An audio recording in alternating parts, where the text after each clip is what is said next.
Hello students, welcome to the class. I'm Yogita. Our subject is nutrition for nurses, and today we are going to discuss about a special method of feeding.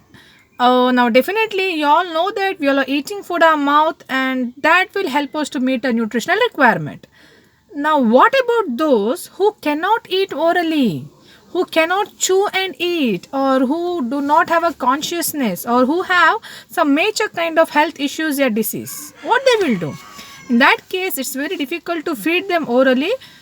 That time, we can introduce these two a special method of feeding. Now, special method of feedings are two types tube feeding or intravenous feeding. Now first let us talk about this tube feeding.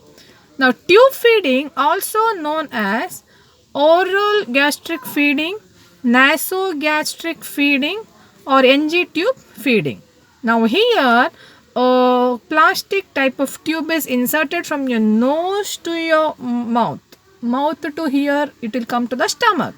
Now what happens? Whatever the food you want to give, you are giving through that NG tube so that you are able to meet the nutritional requirement of a patient. Now for whom we can give this nutritional requirement? Through tube feeding. Either patient is completely unconscious or semi-conscious, or patient is not able to chew and eat. Maybe they are having GI cancer, mouth cancer, severe bone, or some kind of issues, disease condition, they cannot eat. So we are giving this tube feeding. What's the benefit? Definitely, we are able to meet the nutritional requirement. Now, what type of food you can give? Definitely, we cannot give any solid food item here, but definitely we can give a clear fluid, full liquid diet, or we can prepare some kind of maltia porridge. We can pour through that tube. So definitely we are able to make the patient feel a tummy full, and definitely we can meet the nutritional requirement.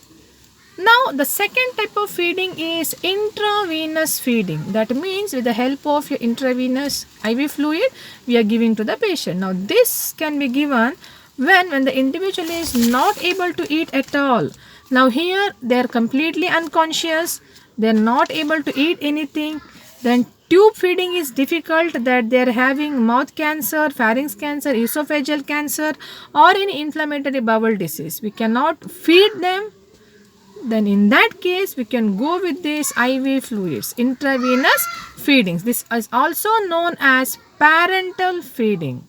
Parenteral feeding. You may get a question, what you mean by parenteral feeding or intravenous feeding, but both the answers are same. Now here definitely we can supply some kind of nutritional requirement with the help of this IV fluids.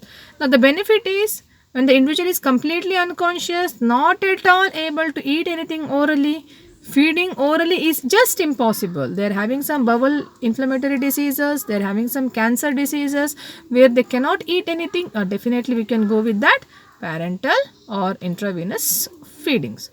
So this is an important two a special method of feeding. One is tube feeding and another one is intravenous feeding.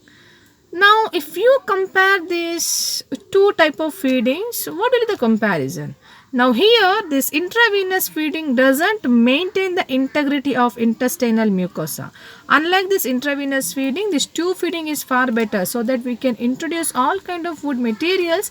We can grind, we can cook, we can grind, we can make like a watery kind of food and we can introduce that. So definitely we are able to meet the nutritional requirement. Now even insulin response is poor for intravenous feeding, but human exhibit better insulin responses to the food when the food is absorbed in the intestine.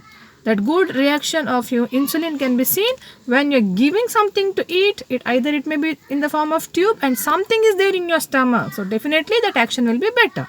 Now intravenous feedings is expensive. If you see IV fluids like NS, saline, DNS, it will be very costly. So what amount you are spending, that it will be a burden to the family later on. So moreover, it may not meet all kind of integrity of requirement of a body. So long period it is difficult for us to feed the patient on IV fluids. So maximum we need to try to come back to the tube feeding or oral feeding instead of intravenous feeding. So both the feedings are equally important, but only based on the condition we can feed with this tube feeding or intravenous feeding. But moreover, we are preferring to bring the patient from IV fluids to tube feeding fluids. So that will have a great help to meet the nutritional requirement of a patient. So this is about a special method of feeding. I hope you understood. Very simple, only two concepts you have to write: tube feeding and intravenous feeding. I hope you understood. Please watch it once again so that you will understand it in a better way and you can write the right answer. Thank you all.